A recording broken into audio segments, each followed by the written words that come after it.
What's good, everybody? It's your boy Rogue Hero here. So, in today's video, we're going to be talking about 5 TCG decks that flopped. That's right, 5 TCG decks that has flopped.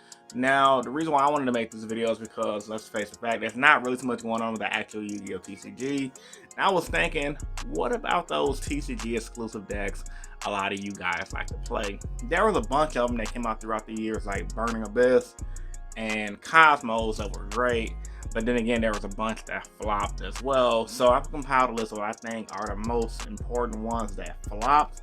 And when I say flopped, I'm meaning as a whole archetype. So for example, there are some TCG archetypes that came out that are good supporting archetypes of meta decks. However, as an archetype as a whole, they pretty much suck. So keep that in mind when I'm going to be discussing things in this video. So yeah, let's get into it. Without further ado, let's begin.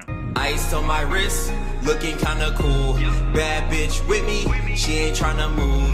Niggas staring at me, what you tryna do? Got me looking at my watch, and it's time to do. Starting off with my 5th deck. That's right, my 5th deck. It is FA. I like to call it failed archetype. Now, the FA archetype was a direct correlation to the UA archetype that came out years back.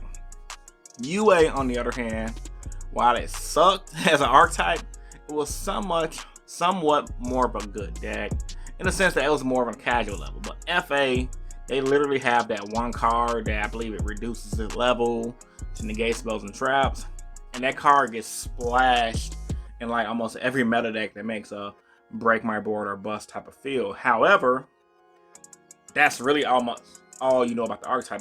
I even did research about this archetype before the video, and it all has wall of paragraph that pretty much was a paragraph of nothing.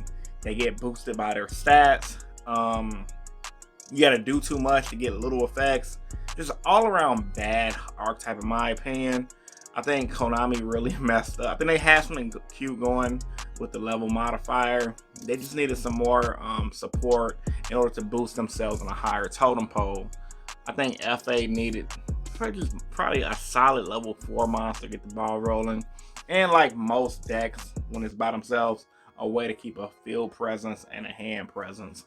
Most decks do this by cards that replaces themselves. A good example of that will be a card like Elemental Hero Shadow Mist, that when he dies, he goes and grab another hero from your deck. So yeah, man, FA made it to this list because this is great. Let's just face fact. It's a failed archetype.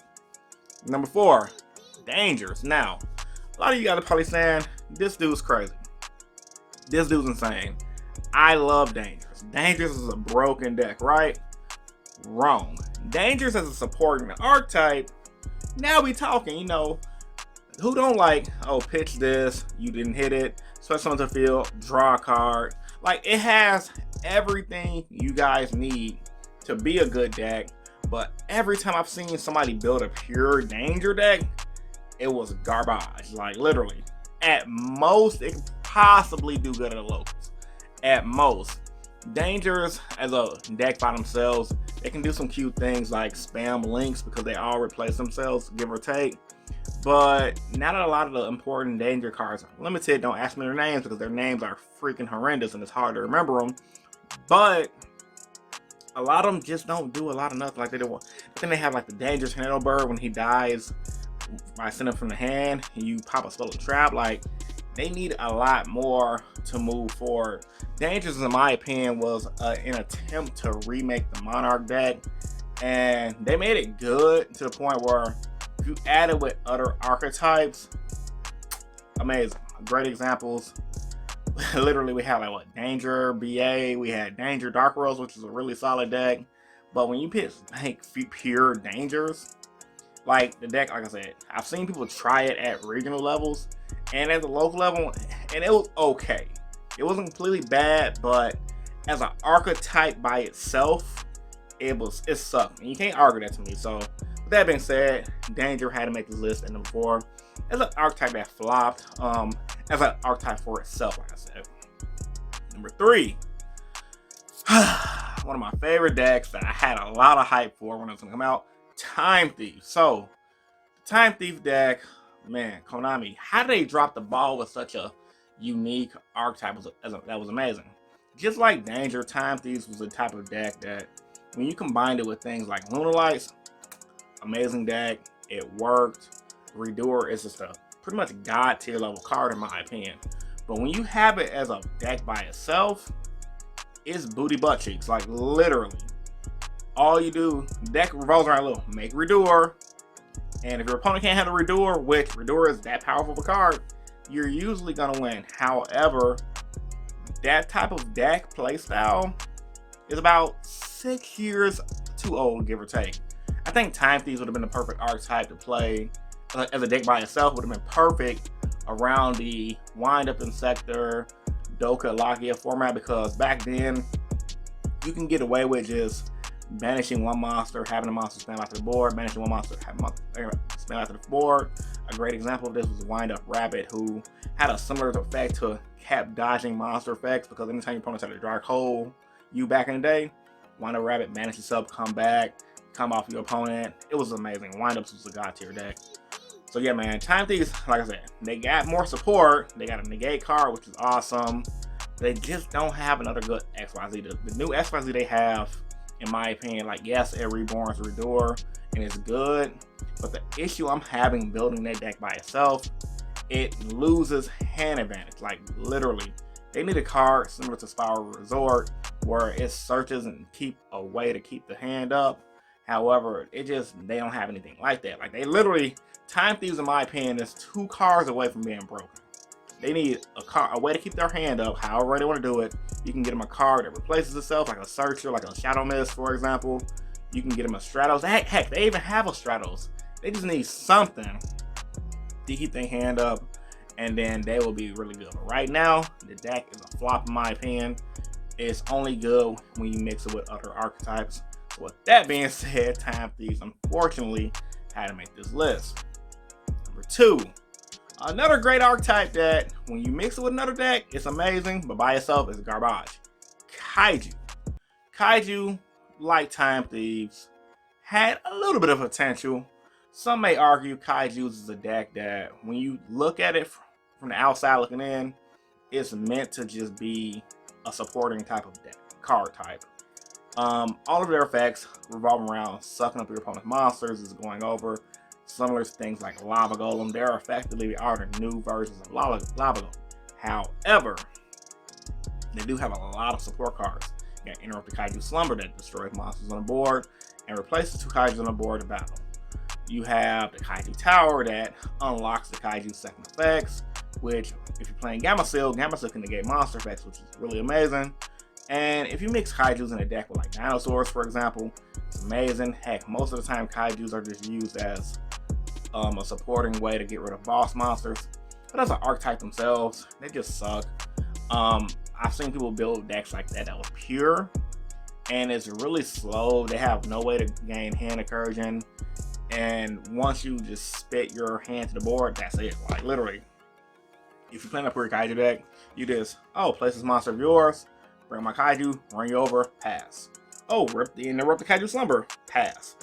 After you do that, that's it. That's it. Like it's really just straightforward. So with that being said, Kaiju I think has potential to be a good deck by itself. I like the theme of making monsters battle. It's really cool, and I can definitely see myself as a kid and a teenager loving that archetype because I like stuff like that. However, they just don't have enough to make themselves a pure archetype. And last but not least, the number 1 deck that's flopped in the TCG. Now, a lot of you guys might argue this because I did say in the beginning of the video, the deck sucks when it's by itself. And this one's debatable, so I'm going to let y'all debate that in the comments down below. And that is Nobanice. Nobanice. Now, let me explain. Nobanice has been around for years, right? Nobanice, when it first came out, extremely hyped deck, a lot of potential. King Arthur, Knights of the Round Table with swords. I love that stuff. A lot of you guys love that stuff. And people were looking forward to this deck. I literally remember going to regionals back in the day and seeing people cosplay as samurais and knights playing this deck because the Knights of the Round Table stuff is a really big part of American culture and culture around the world. So of course a TCG archetype like this, kind of like Kaiju, is going to be really important. However, the deck always lacked. Once it gets its field wiped, there is nothing you can do. I've never seen a deck receive so much support and Konami still F it up. Like literally, they have negate, they have the way they play, they have monsters, they have a full-fledged archetype. Konami literally was trying to push this archetype. Literally, they even released every card in the Noble Knight box set, and the deck still ended up being a tier 2 deck at best. During some of the slow months of Yu-Gi-Oh back in the day, Noble Knights kind of was a tier 1.5-ish deck. However, I personally feel like the deck is a flop. Because after all that support Konami gave it, and continued to give it the support throughout the year, someone at Konami who created that archetype really loved Noble Knights, and they really want that deck to be a tier 1 deck. However, no matter what they do, the deck flops. I mean, look at Subterra. Subterra almost became one of those decks, and the Subterra sees more, and correct me if I'm wrong, see more competitive play than Noble Knights ever have, and see more successful play than Noble Knights ever have. So I think Noble Knights is just, it have a lot of potential, but it's just a flop. Maybe it's the playstyle of the deck, I don't know. I think equip spells, just hard equips ain't gonna work for archetype. Maybe some of the spell cards, maybe some of the equips should have been quick plays that turn into equips, or traps even. I don't know. Ultimately, all I do know is that deck is a huge flop in my opinion, which is why Japan had to come out with the Infernal Noble Knights, the fire ones, and that deck was ripping up the OCG for a while, and a lot of you TCG players can't wait to get your hands on those decks. So yeah, the deck flopped so hard, they just literally had to remake it better. So, this is a fun video. I actually enjoyed filming and talking about these decks, going down my Yu-Gi-Oh history. Tell me what you guys think in the comment section down below. And if you guys watched until the end of the video, consider hitting that subscribe button for more Yu-Gi-Oh content, and that like button. Let's get this video to 100 likes. It'll be awesome. YouTube ain't really supporting your boy like that, so just liking the video is free. It's really good. I'm uploading at least 3 videos a week, so if you guys like Yu-Gi-Oh content and a guy that vlogs every once in a while, this is definitely a channel for you. So with all that being said, once again, this is Chris from Innovation Yu-Gi-Oh. Sorry, this is Chris from Rogue Hero. I work in a call center, and I almost gave you guys my end of call speech. Long day, man. Your boy is tired, and I'm signing out. Peace and stay innovative. Deuces.